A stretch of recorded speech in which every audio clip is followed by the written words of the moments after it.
Christina Broussard was trapped in her grandmother's living room for 3 days during Hurricane Harvey. Rain poured through the ceiling in the bathrooms and bedrooms. Broussard's a student at Houston Community College. Her grandmother is 74 and uses a wheelchair. We had peanut butter, tuna, crackers, we had plenty of water, she remembers. We were hungry, but we managed. We tried to make light jokes about it, we said we were on a fast. And to pass the time, we prayed. It's estimated that nearly a third of all Texas college students, or 500,000, were affected in some way by Harvey. Houston Community College alone has about 70,000 students. Some of those students are especially vulnerable. Even before the disaster, they were struggling to afford the basics: housing, food, childcare and transportation. A national survey released last year showed that 1/3 of community college students sometimes go hungry and 14% are homeless.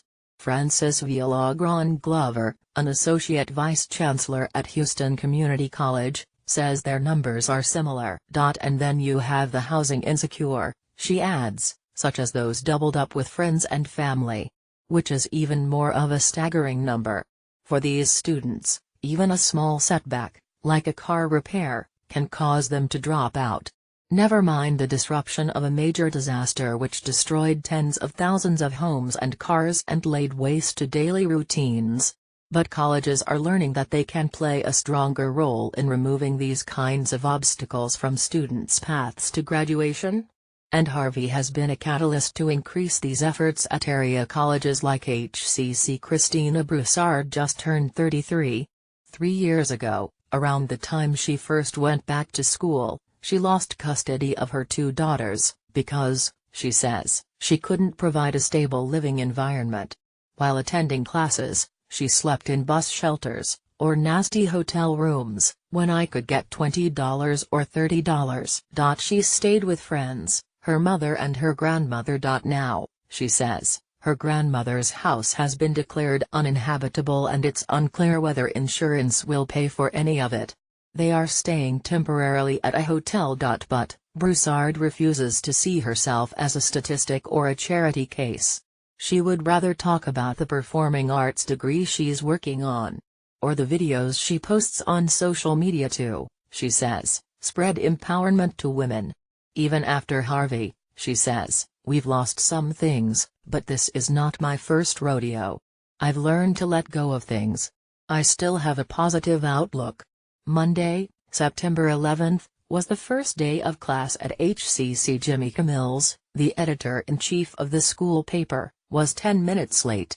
She had been on the phone with FEMA for over an hour, and when they finally picked up, she says, it was only to tell her that she was denied aid for the water damage in her rental home. Mills, 29, also has homelessness as part of her life story, in her case, as a child and teen. She's now 1 class away from graduation and plans to transfer to Texas Southern University to finish her bachelor's, before pursuing a career working in nonprofits. Harvey's floodwaters took out her hot water heater, but she sees herself as one of the lucky ones. I'm definitely not one of the worst cases at all. Logistics, not academics. The determined optimism of Mills and Broussard is shared by Mark Milleran. He is co-founder and chief learning officer of Civitas Learning, a company based in Austin. Their data and analytics help colleges around the country get more students to graduation. One of the surprises in their research, he says, is that across the country, most students who drop out have a C average or above. That tells Milleran that the idea of flunking out of college is a misnomer. The number 1 reason students are leaving higher ed is logistics, not academics, he explains. And Harvey is one hell of a logistic. How can this understanding be an occasion for hope? Because a growing body of evidence shows that when colleges create emergency funds to help students with small cash grants, as little as $250, they really do help students persist and graduate. A car repair. A bursar's bill. Backup childcare. And for Jimmy Camills, just maybe, a new hot water heater. In the last 2 weeks, Civitas has joined with a group of higher education associations, institutions, foundations and businesses to launch the Harvey Help Fund, a new crowdsourced relief fund. The money will go to colleges to give out small cash grants to students with as little red tape as possible. A nonprofit will help vet applications. Some colleges will be setting up this kind of fund for the first time. That could be a teachable moment, says Milleran. Civitas will be tracking the impact of this money. If you can find any kind of serendipity in this crazy storm, he says, it's that we can show the importance of this kind of aid for first-generation and low-income students. H.C.